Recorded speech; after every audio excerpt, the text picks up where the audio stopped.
Deve, Gauravani Pracharane, Nera Vishesha Shunyavadi Paschatyadi Shatarane, Vanchakal Patrubhyas Chakripas Sindhubhya Evacha, Patitanam Pavanebhyo Vaishnavebhyo Namo Namaha.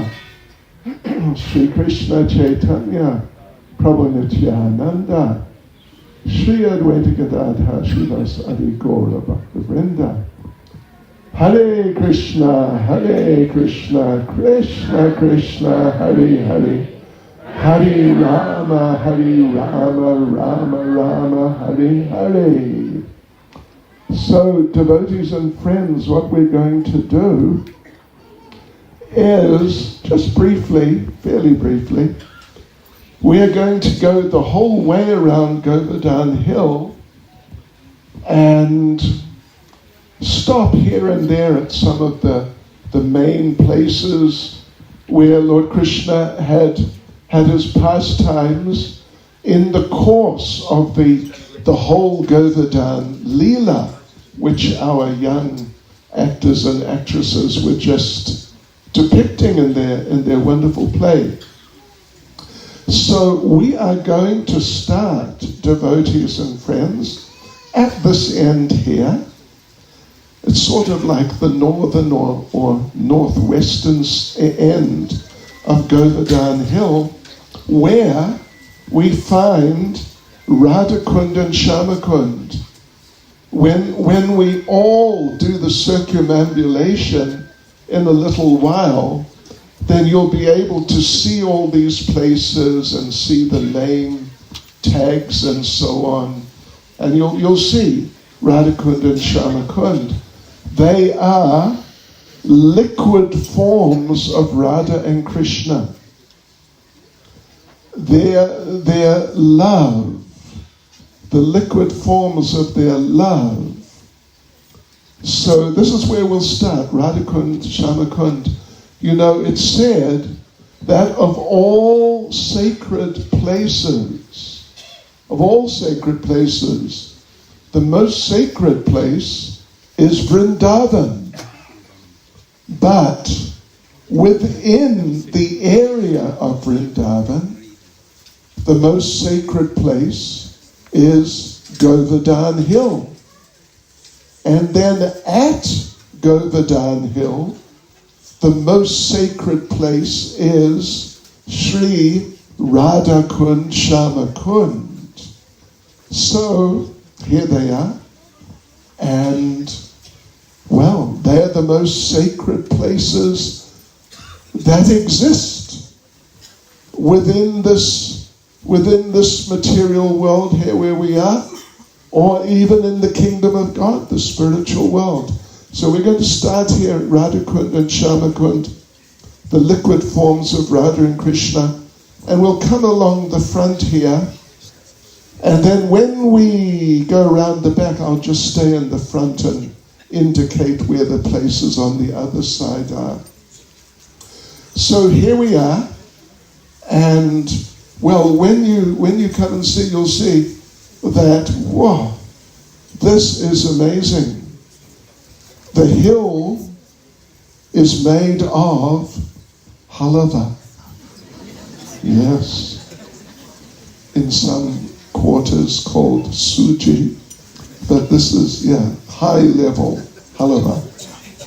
And there are just so many cupcakes and just sure. And you know what?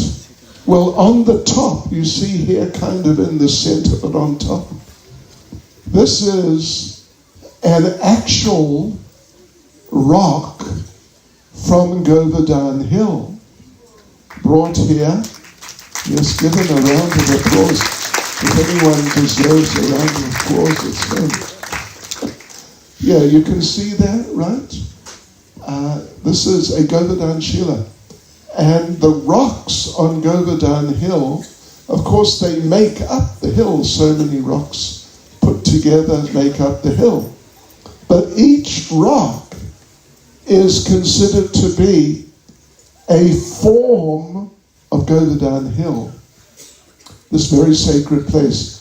So here we have Govardhan Hill is personally present. Let's make our way step by step around. And you know, I'm not young any longer, and to read these tiny little signs, sure, it's not easy for me. But you see here this pink temple. I can tell you that apart from our Govardhan Sheila, and of course His Divine Grace, Srila Prabhupada, who's here, apart from them, and a couple of snakes, and a couple of gopis, a couple of cows, and you know, but otherwise, everything here is edible. You can eat. This is the Uddhava temple. You can eat the Uddhava temple. What do you think of that? So anyway, I'll put the name place back. But yeah, this is the Uddhava temple, and let us tell you a little pastime in regards to this Uddhava temple. I mean, we could be here. How many days? I mean, hours do you have? We could be here for a while. Actually, if we really did the place justice, but we'll just be skipping along.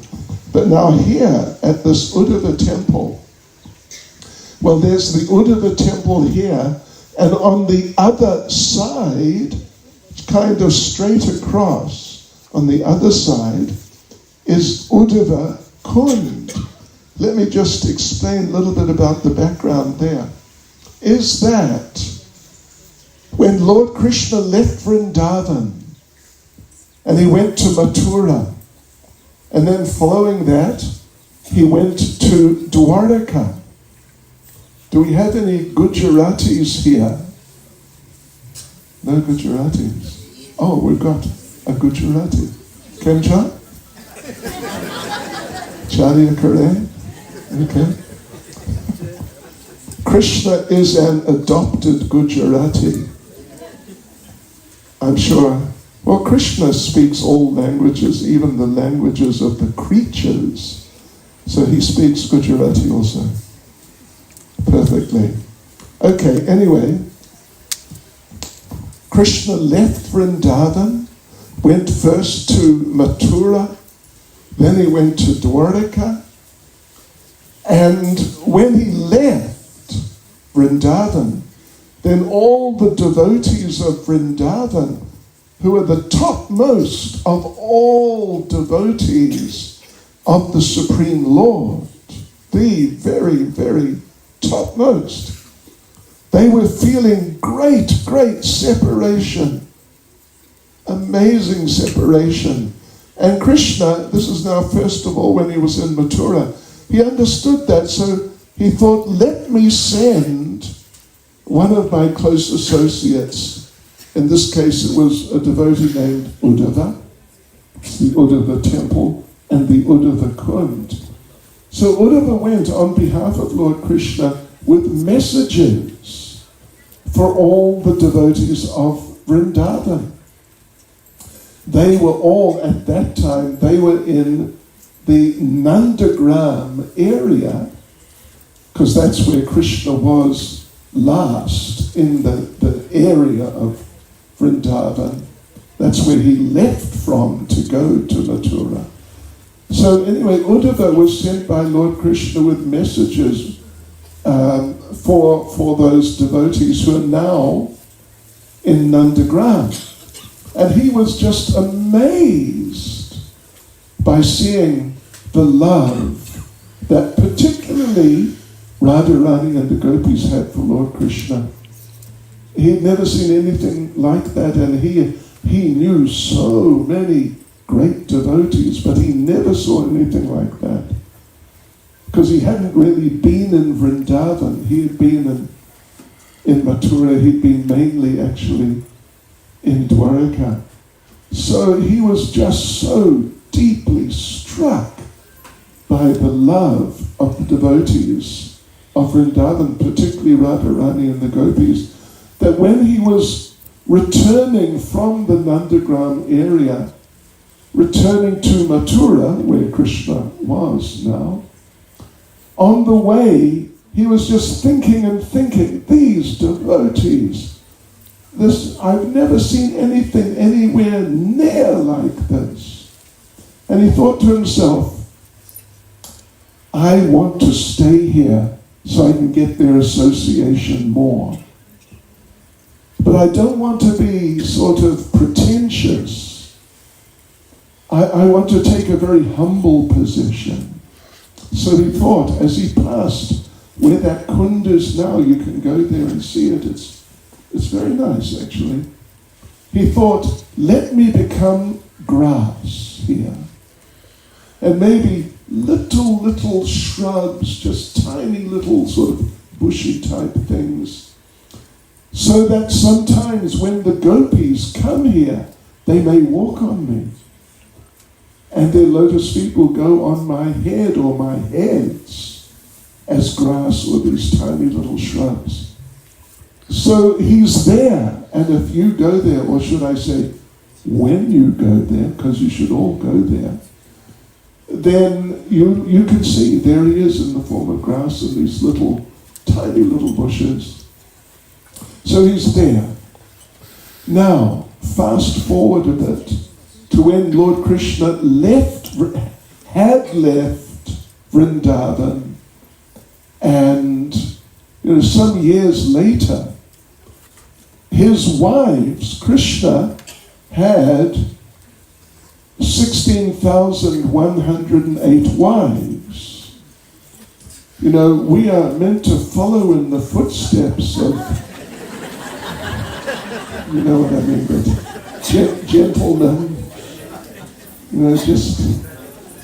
just stay calm and relax.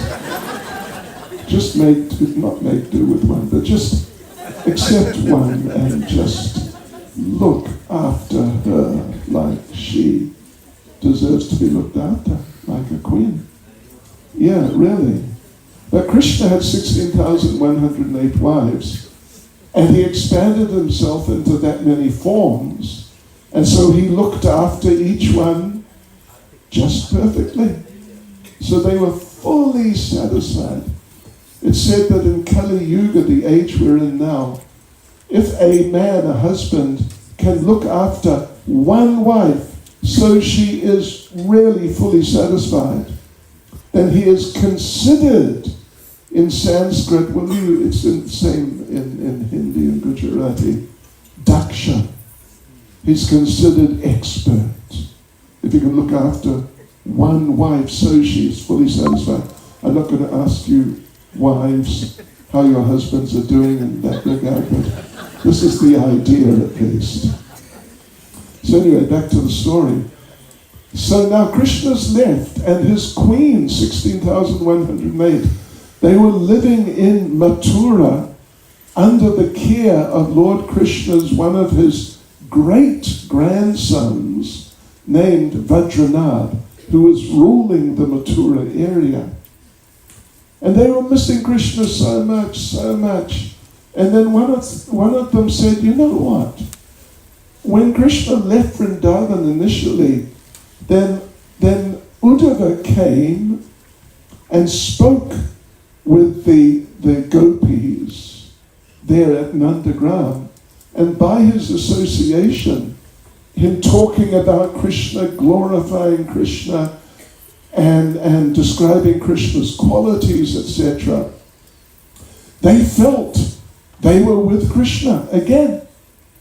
And that separation, missing Krishna, all those feelings just sort of dissipated and went away. So that one queen, her name was Kalindi, she said, so we need Uddhava. Because he helped the gopis, we need him, he can help us. Another one of the queens said, well, that's all very well, but he has passed away. He died. So, what can we do? We can't get his association. But then another queen said that you've forgotten He is there at Uddhavakund in the form of the grass. So let's go there. And we'll have big kirtan. And he'll come out of the grass. Because he's there. Eternally. So that's what they did. They went with Vajranath, Krishna's great-grandson, and they went just across from this rather sort of scrumptious-looking temple. They went across to the Kund, just straight across, not far, a couple of 100 meters or less. And they had big kirtan, and sure enough, Uddhava came out of the grass. And then he took them across to here, where the temple is. Just by the temple is Kusum Sarovar. It's quite a substantial lake or kund. It's probably, I don't know if it's 100 meters wide, but it's pretty close to it. It's big. So he sat them all down, all 16,108. And he recited the glories of Krishna for a month, 1 month, 30 days. And as he was reciting, those 16,108 queens of Krishna, one by one, they all just sort of took off, literally flying back to the kingdom of God. Until after 30 days, he was there alone. And then he went to his temple, and you can see him there. He is there. Yeah, so there we go. Kusum Sarovar, very nice. Sarovar means lake, and Kusum basically indicates of flowers. This is where Radharani and the gopis would come, where they come. They still come every day in the morning, 9, 10 o'clock, and pick flowers for when they meet with Krishna at Radhakund, which is actually about 10, they meet Krishna there. And you know, I have a very important point to make, is that, you know, it's said in scripture, and Srila Prabhupada emphasizes this point, that if you don't observe the Govardhan Puja festival nicely enough, the snakes from Govardhan Hill will come and get you. So look, I tell you what, you're late. And then a few days late, this guy, look at him. He's out to get someone who didn't observe Govardhan Puja nicely. But now you've got a chance. Today, you've got to really get into it. Otherwise, he's going to really get into you. All right. Are you okay with that? You'll observe it nicely. Thank you, good boy. Okay. And, well, let's put him somewhere. And look, there's another one of his friends there. There he is. He'll follow in the footsteps, but anyway, he'll follow his big friend. So, okay, we're moving on now, and where are we? Let me just see if I can read this. Brahmakund. Oh, Brahmakund. Okay. Let me tell you another little story. That, well, as the actors were depicting, there's this big storm over Govardhan Hill, 7 days, 7 nights.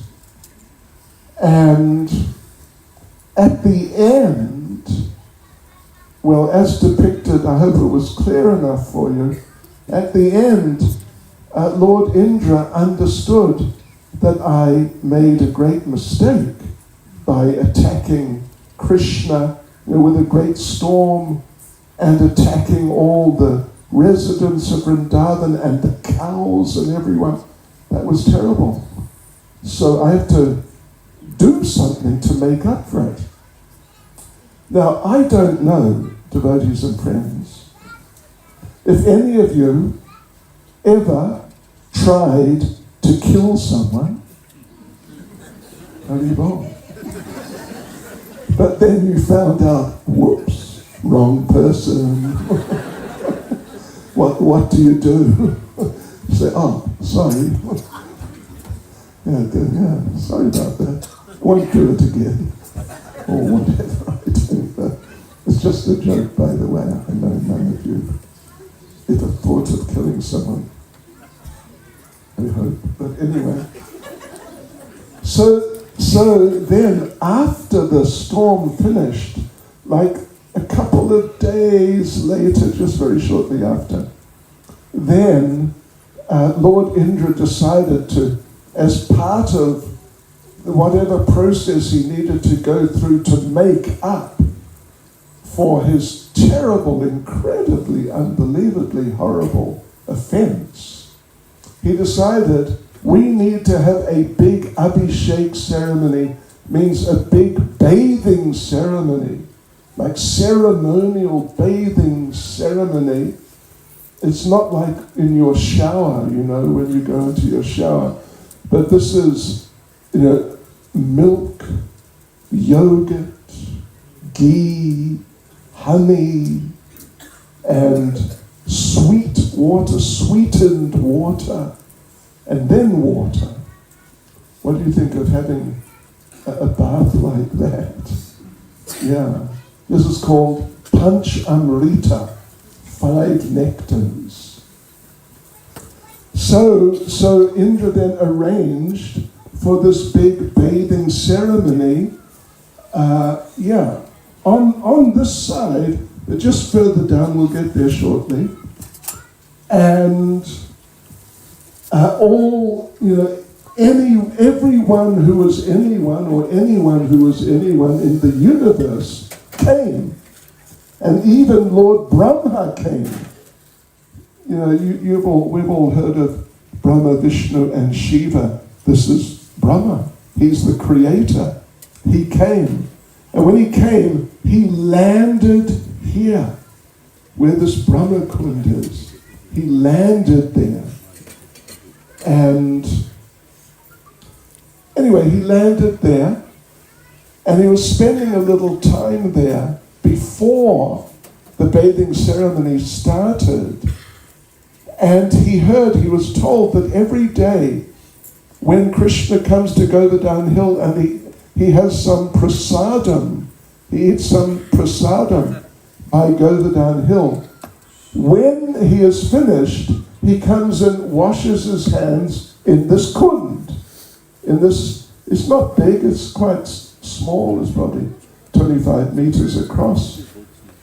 So he thought, I'm going to become a fish, and I'm going to get some of, when Krishna washes his hands, I'll be there to get some of, the remnants, little bits of prasadam and so on from his hands.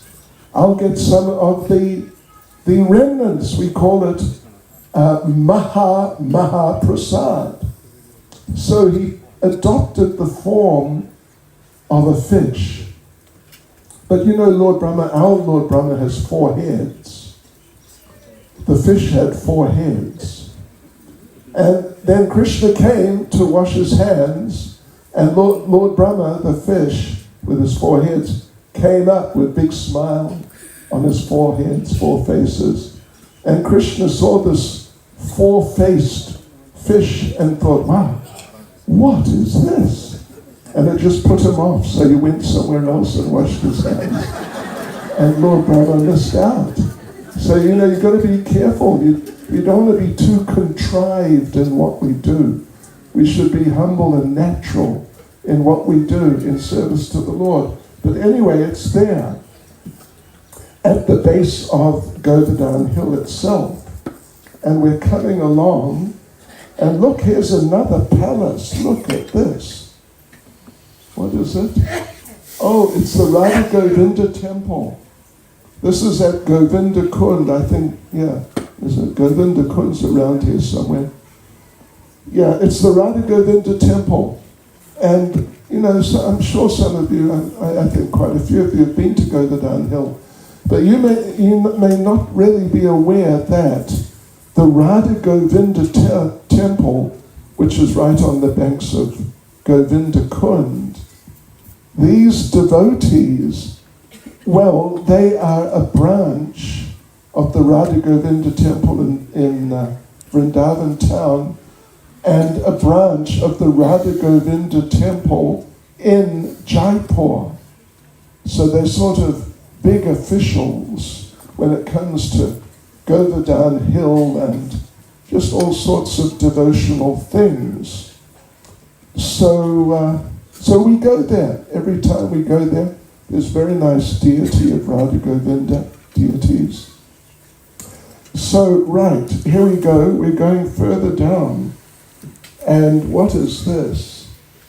Doka Dauji. Doka Dauji. There's a little temple on the hill, Temple of Doka Dauji, on the hill. Now, those of you who are practicing devotees will know we do not walk on, step on even, Govardhan Hill, because it is a form of Krishna. Even to say it is not really correct. It is Krishna. Yes, so, we're not going to step on the Supreme Lord. That's terrible. Yeah, so, anyway, Krishna in springtime, in northern hemisphere springtime, which is like earlier in the year, begins in February or March, like that. Krishna has his rasa dance. The spring rasa dance starts from Govardhan Hill. The rasa dance earlier in the year, or later, like the Sharad rasa dance starts in Vrindavan town. But the spring rasa dance starts here at Govardhan Hill. And Lord Balaram, Krishna's brother, older brother, so he's known as Dauji, means older brother. He does not like to sort of be nosy when it comes to Krishna's relationship with Srimati Radharani and the gopis. So otherwise he's with Krishna all the time, but when Krishna is with Radharani and the gopis, he steps away and stays at some distance. So when that rasa dance begins in spring, he goes on top of the hill. He's allowed to, it's okay, because he's God, so, he can do that. And he comes on the top of the hill, and he looks out to just see the rasa dance. And he sees the rasa dance. And when he sees the rasa dance, he becomes so absorbed, he turns black. Normally, Lord Balaram is white. When I say white, I don't mean like I'm a Vitom, but I mean actually white, the real thing. Yeah. Like Jagannatha Prabhu's dhoti is actually white. It's actually white. So he is actually white. But when he's watching the rasa dance, and he's Krishna's rasa dance, and he's just absorbed, it's just so amazing, he turns black. Yeah, through meditation on Krishna. And he watches. Therefore he's called Doka Dauji. There, it's a Hindi-speaking area, obviously, of India. But that just local area, they have their own dialect, Brajabhasya. And, if you understand Hindi, you can follow usually, or half the time at least. But it is kind of a different language. So So Dolka means looking, watching. Like, anyway, you know, in Hindi, like, deko, deki, look. This is our Dolka, D-A-U, Dolka, Dauji, the older brother who's watching. So he's up there, and he was watching, and his crown fell off, and came bouncing down the hill and landed on a rock at the bottom of the hill, and the rock melted. And you can see now when you go there, okay? When, not if. You got me? Get me? Okay. When you go there, you can see the impression of Lord Balaram's crown on that rock. Very nice. Yes, okay. So, here we go, and where are we now? Gandharva Kund, well, that's a sort of a tiny little kund. And what do we have here? The Nrsimha Temple. Yeah, Lord Nrsimhadev has a place there. There's an old Nrsimhadev temple on top, well, just on the side of Govardhan Hill, right down here, sort of on the corner at the end. And, you know, if you know some of the philosophy of Krishna consciousness and the understandings of different forms and avatars and incarnations of Lord Krishna, then you'd know that some of them, I mean, they all have their particular places. A number of them, their place is in Vrindavan somewhere, like Govinda. But now Lord Nrsimhadev, if you're familiar with these things to some degree, you'd know he is not a resident of Vrindavan. He has his place in the, so to speak, kind of lower area called Vaikuntha, which is part of the spiritual world, eternal spiritual world. So that's where he lives. But here he is now, he's in Vrindavan, at Govardhan Hill. And you know that Lord Nrsimhadev, his activity, what he does is he protects the devotees. So, but anyway, what's he doing here at Govardhan Hill? Well, he is protecting the devotees who are on parikrama, who are walking around Govardhan Hill. It is 23 kilometers. And generally it is done in bare feet.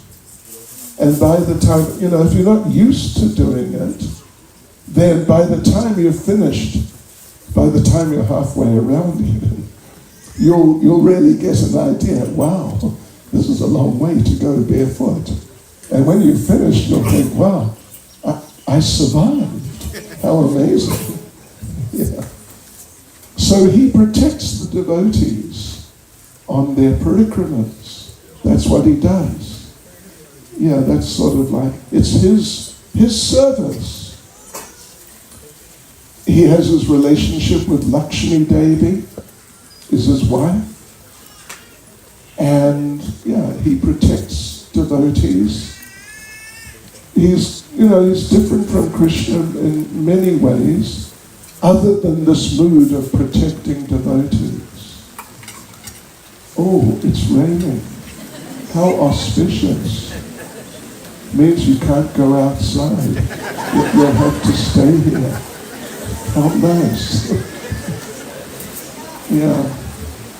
So Lord Nrsimhadev, you know, Krishna dances with the gopis. Lord Nrsimhadev does not dance with the gopis. Doesn't have a rasa dance. He just protects. That's all he does. He just protects. That's his ecstasy. Okay, so there's his temple there, right down at that far end of Govardhan Hill. And like I said, we'll go around on the other side, Well, I won't go around. I'll just tell you as I'm walking along this way about places on the other side. Just across on the other side from the Nrsimhadev temple is the temple of Lota Baba. Lota Baba means waiting. He's waiting Baba. Baba meaning a person or a man or something like that. He's waiting. Krishna, we mentioned, and I'm sure you're aware, after a while he left Vrindavan, he went to Mathura, then he went to Dwaraka. So when Krishna, like the day before he was going to leave Vrindavan, he decided to go and visit all his friends and associates and everybody and say goodbye. So Krishna came here to meet Lota Baba, who's a cowherd boy, actually. So he told Lota Baba that, I'm going to Mathura. And Lota Baba said, really? Are you going to come back? And Krishna said, yeah, sure. I'll be back tomorrow or the next day. I'm going tomorrow. I'll be back the next day. And Lota Baba said, I have this feeling you're not coming back.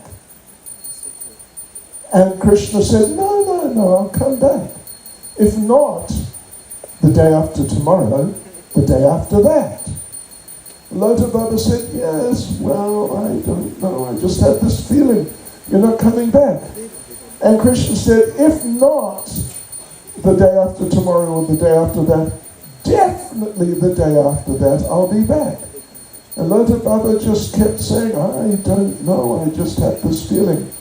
And Krishna told him, all right, what you do, you just wait here, or here, yeah. Just wait there, where X marks the spot, and you just don't move. You just stay there, and you'll see. I'll be back in a couple of days or 3 days. I'll be back, don't worry. So Lota Baba said, okay, I will wait right here. There's an X. I will not move. I will not move till you get back. So, and Krishna agreed, and that was the situation, and off Krishna went. But, he left the next day, but the day after he didn't come back. And the day after that he didn't come back, and the day after that he didn't come back. But Lota Baba was still there, right there. He had not moved. And his parents, because he's a young fellow, and his parents came and said, what are you doing? You can't stay there. You got to come home. And Lota Baba said, no. I told Krishna, I will stay here. I am staying here. Oh, 1 week, Krishna had not returned. 1 month, devotees, can you believe it? Krishna had not returned. 3 months, 6 months, Krishna had not returned. Lota Baba was right there in the same place. Month, 3 months, 6 months, a year, 2, 3, 5 years, Krishna had not come back. But Lota Baba was still in the same place. 5 years, 10 years, 20 years, 50 years. Krishna had not come back. But Lota Baba was still on the same spot. So, devotees, what happened? Well, finally, Krishna came back 4,500 years later as Lord Chaitanya. And Lota Baba had turned into a deity, but he was in the same spot, sitting down. And Lord Chaitanya came to him and embraced him. And he said, See, I told you I'd come back. So that's Lota Baba. And he's an example of, I mean, just think about it, perseverance against all odds, determination, dedication. What is it? It's just superhuman. Because he is superhuman. He is a pure devotee of Lord Krishna. So he can do things like that. But who otherwise could do it? What sort of hero is there around these days who could do something like that? Do you think Rambo could do that? Is he a hero? Is he one of your heroes? No? Oh, sorry. Okay. Anyway, we just don't have people around who could do things like that. This is just showing the topmost devotees and showing so vividly their extreme qualifications. So now we are coming around, going down on the other side, although I'll stay on this side. So there's that temple. It's just on the corner over there. And then you go along and you come to Surabhi Kund. Well, first of all, you come to Indra Kund. We're just going along sort of a quarter of the way along on the other side. Indra Kund is where Lord Indra landed, coming in for that bathing ceremony, the Abhishek of Lord Krishna, which took place just sort of, anyway, well, just where the Radha Govinda temple is actually. Right. So he came in on Airavata. Airavata is his elephant carrier.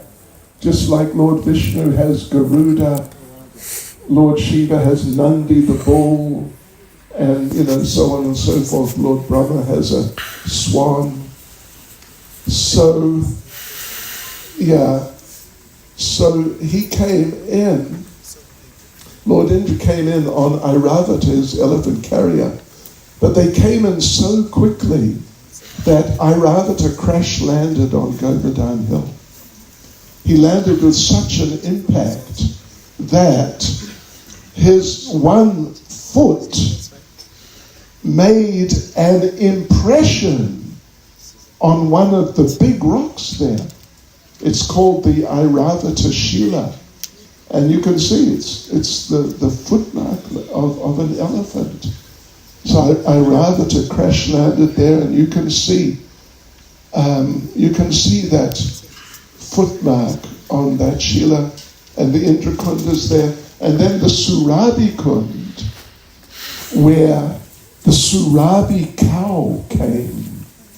Surabhi cow came. I mean, in Krishna consciousness, we have many long stories.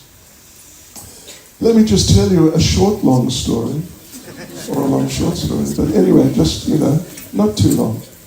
You know what happened when Indra finally understood, like we were saying, we're asking you, you killed anyone? Killed anyone? Not yet? No? Okay.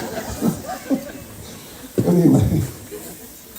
Yeah, when Indra realized, wow, I have just ruined myself totally, more than totally. Like thousands of times over, I have ruined my life. So he decided, there's only one thing I can do. The only one thing that would be proper to do. I must give up my life. Simple. So he's the king of heaven, he's very wealthy.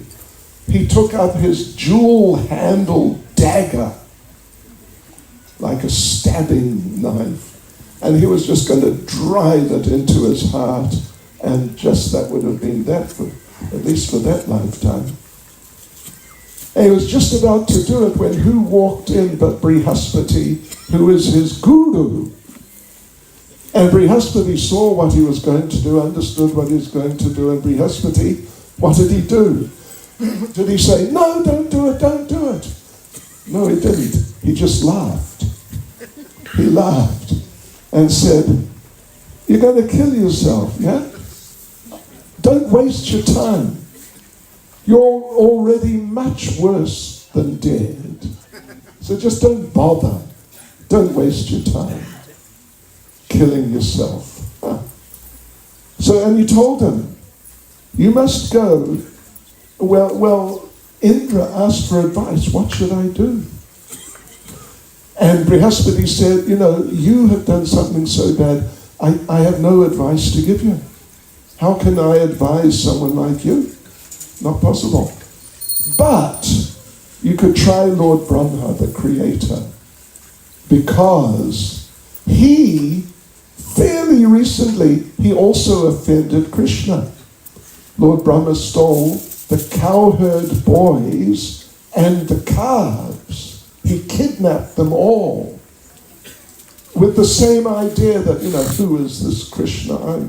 He's not a big person like me, he's just a talkative little boy.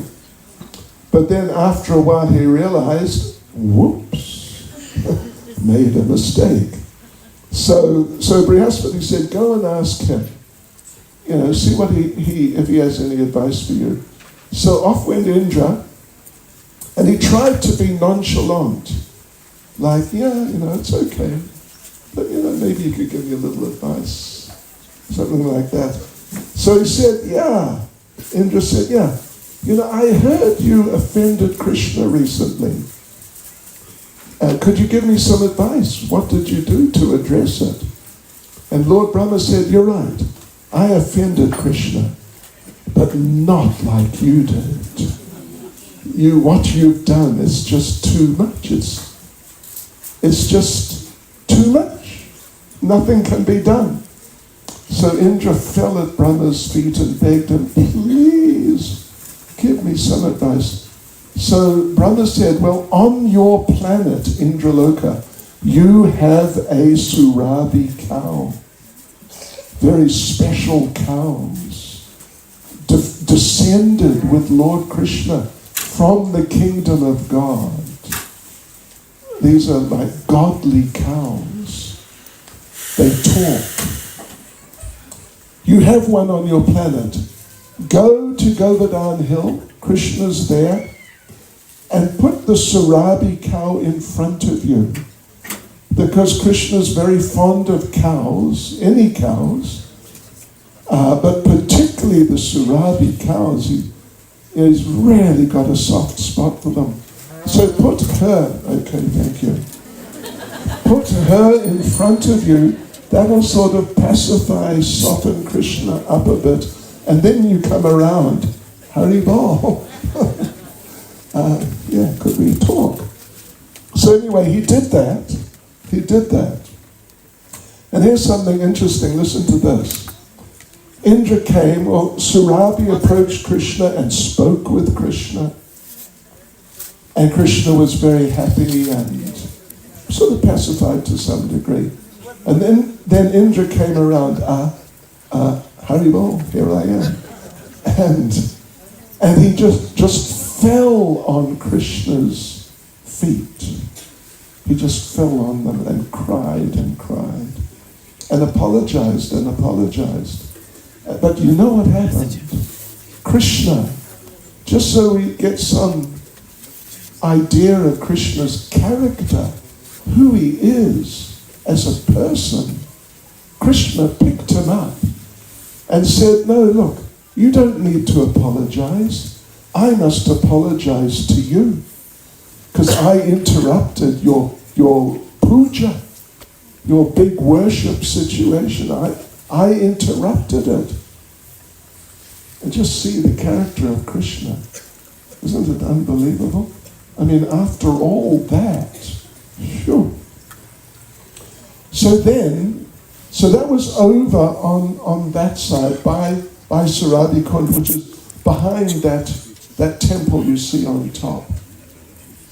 And then they came around, they went to Govinda Kund, which is by the pink temple right there. And they did the big abhishek, big bathing ceremony, really big. So now I'm going around the back, just, skipping a few places here and there, of course.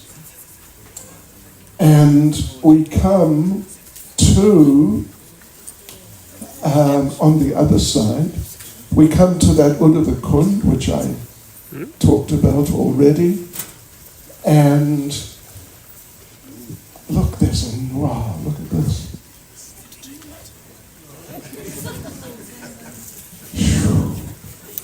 I am coming to threaten someone. See, I know these guys personally.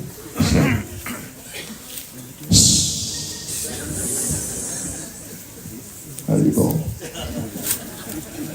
So anyway,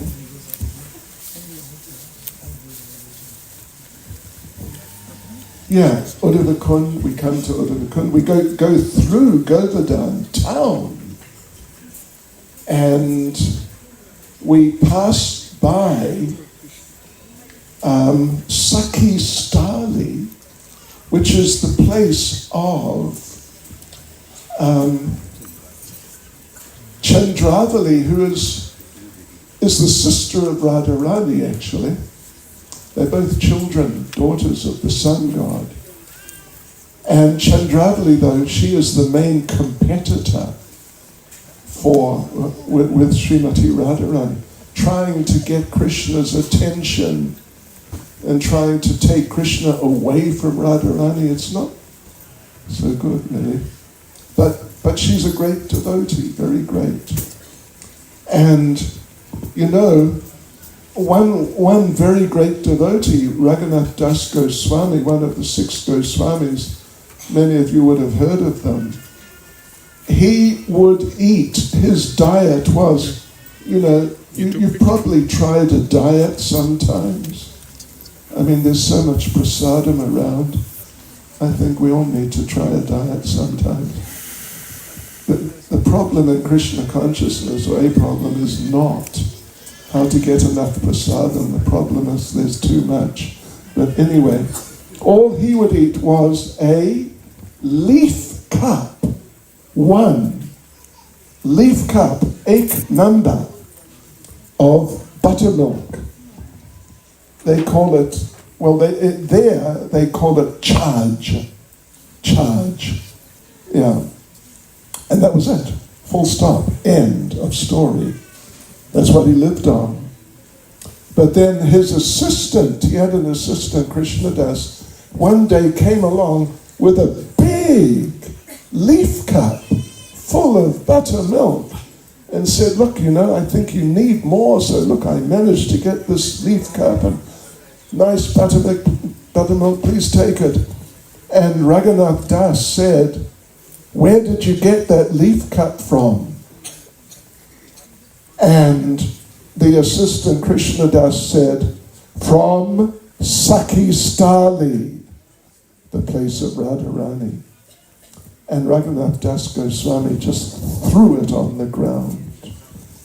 Yeah, I'm not going to accept anything from that place, because it is the place of the competitor of Srimati Radharani. That's a slightly esoteric point, but anyway. So anyway, we come around to Radhakund and Shyamakund again, and let me just conclude. Let me conclude by telling you one more story. It's a story about Raghunath Das Goswami, who lived at Radhakund for 49 years. So he, like I mentioned, he was extremely austere. See if you can make do with like 150 milliliters of buttermilk a day, and that's it for 49 years. Anyway, what happened was, see, he would sit there by Radhakund, Shyamakund, and chant. And his chanting was so elevated, he would enter into the pastimes of Radha and Krishna. Although his physical body is sitting there, and physical body is chanting and manipulating the beads, but his consciousness, his heart, would enter the pastimes. So there was a pastime famous pastime. Radha and Krishna, they were given a whole lot of sweet rice, like 25 liters or something, really a lot. And they had as much as they wanted. And then Raghunath Das, he is in his Manjari form, female form, as an assistant of Radharani. They just handed it all over to the Manjaris. Here, you take the rest. So they feasted on sweet rice, transcendental sweet rice of Radha and Krishna. And they just had so much. When Raghunath Das Goswami, this was in the morning, when he came back to external consciousness, his tummy was a bit upset. You've got to be careful about taking too much sweet rice, particularly if you've been living on 150 milliliters of buttermilk a day for years. So his stomach got upset. And his assistant, Krishnadas, came and said, okay, I got your buttermilk here. And Raghunath Das said, no, I'm not taking it. I don't feel well, so I don't want it. So they called an Ayurvedic doctor. And, I'm sure we have a few doctors in the house here, in the tent. You know how they do? They do diagnosis by feeling the pulse. Are you with me? So this doctor came. Oh, we have a doctor here. Oh my gosh. Sorry, maybe you should block your ears. So the doctor, he did his thing with the pulse and everything. And he said, you know what? Raghunath Das Goswami has indigestion from eating too much sweet rice. He had been in the pastime in his eternal spiritual form as a young girl, one of the Manjaris. But now his actual physical body is reacting to all that sweet rice. And so, this is what the doctor said. He has indigestion from eating too much sweet rice. And the devotee said, listen, he has not seen sweet rice, let alone eat it, for about the last 50 years. So, it's a wrong diagnosis, please do it again. So he did another thing, the same thing, the pulse and all that. He said, look, I'm sorry, it's a fact. He has indigestion from taking too much sweet rice. And the devotee said, you're a fake doctor, you're a quack. Get out of here. And they called another doctor. And the other doctor came and, pulse reading, etc., etc. Yes, Raghunath Das Goswami has indigestion from eating too much sweet rice. And the devotees just didn't know what to say. So they didn't say anything. And Raghunath Das Goswami, sitting on the banks of Radhakund, just laughed. Anyway, here we are at Govardhan Hill. And we began and we're finishing here at Radhakund and Shamakund. And you must come with us. I'm leaving tomorrow. Will you come?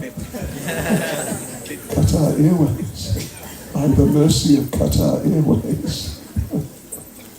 Come along. Anyway, if not tomorrow, at least next year, come along. And we'll do Govardhan Parikrama together. We'll do it over 2 days. So you don't have to knock yourself out flat on your back. So, it's manageable physically. And we'll stop at so many more places than we stopped at today. We'll stop at all these places and tell you all about them. And it'll be one of the most spiritually enriching experiences you've ever had. So there you go, everyone.